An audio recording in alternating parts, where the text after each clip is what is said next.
A lot of us kids are really great about talking about our big ideas, but when it comes to getting something done, you gotta get Jana involved. Yeah, Jana used to be very outgoing.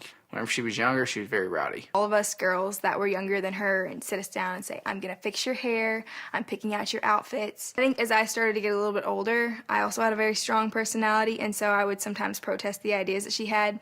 She'd be like, we're gonna do this, and I'd be like, no, we're not. She's like, we're gonna wear this, and I'm like, no, we're not.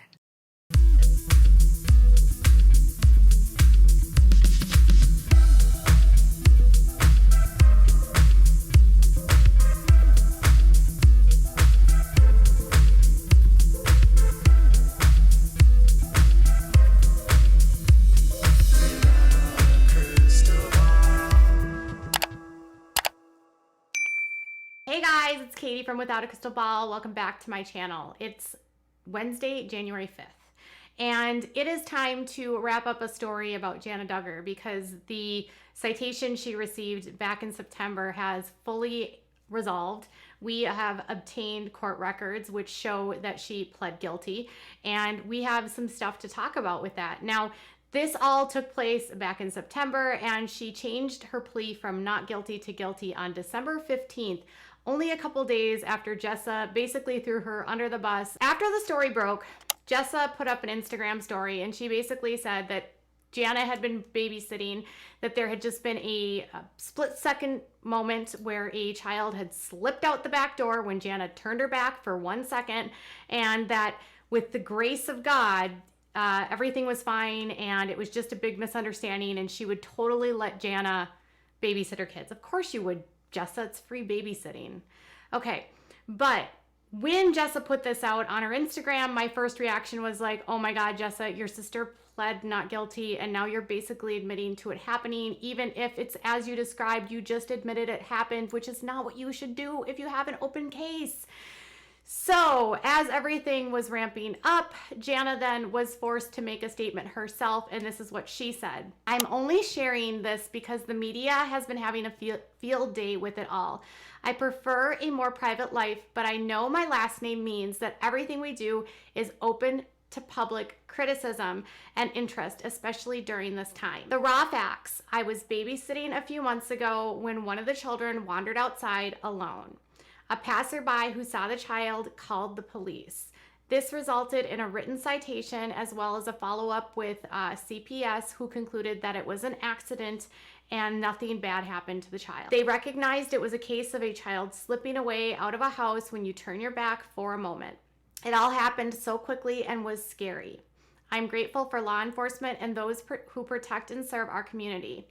I was certainly never arrested like some may have implied, and in the end, I was just upset at myself that it had happened at all.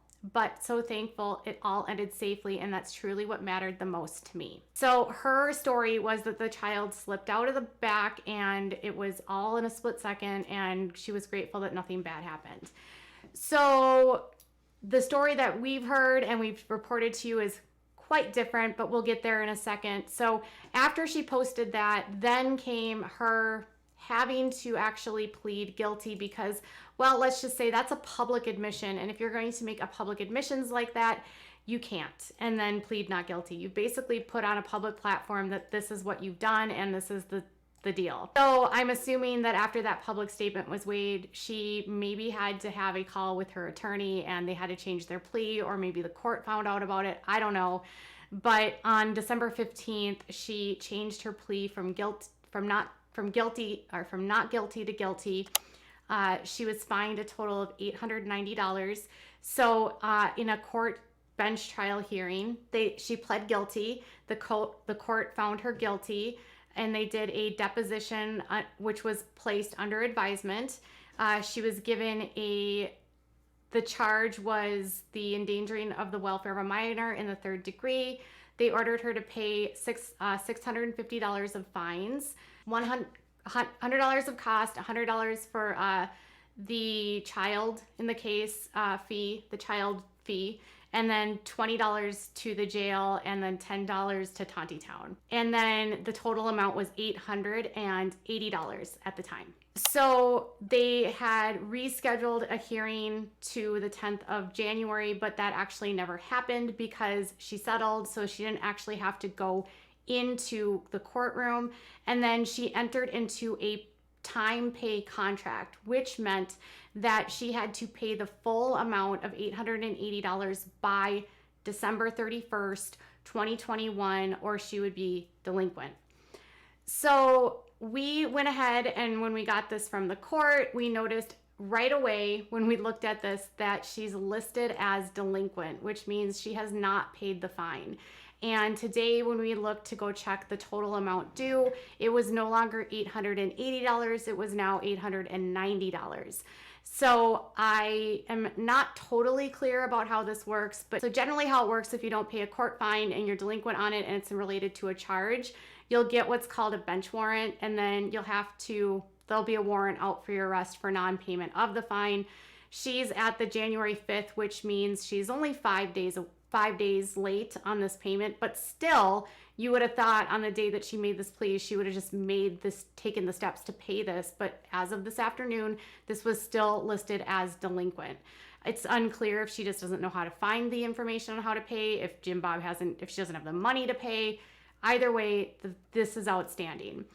So she settles everything up. She pleads guilty, and it's a class B misdemeanor. So she's settling everything up at court, and I just wanted to let you know what her report was. Everything just slipped out. Everything is fine, and it was just a quick second, and then everything was gone in an instant. But actually, according to the police report, that's actually not what happened. Apparently, Jana was babysitting and was the only one with the kids. She was babysitting Anna and Josh's kids.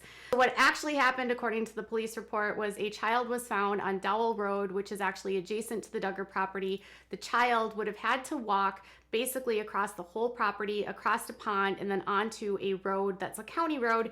And that's where a passerby found her and contacted the police.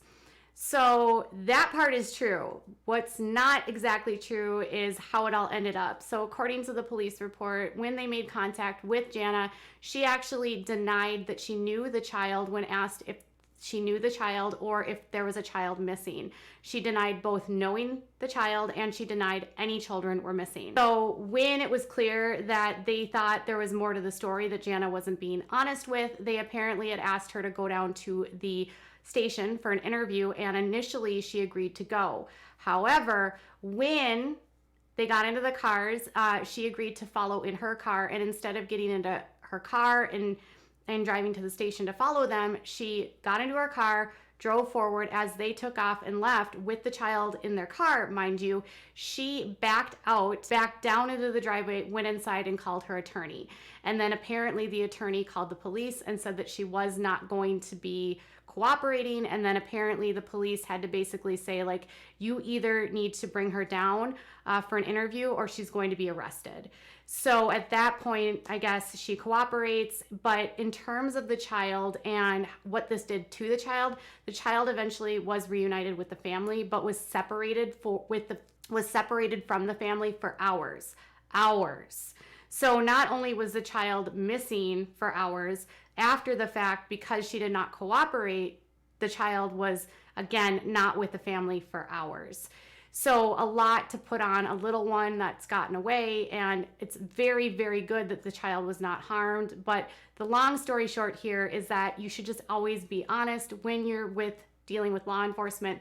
If it was as simple as an accident, all she probably had to have said to them is it was a complete mistake. I fell asleep. I didn't know. I'm so tired. I'm helping my brother out with his kids, and there's just been so much going on with the stuff.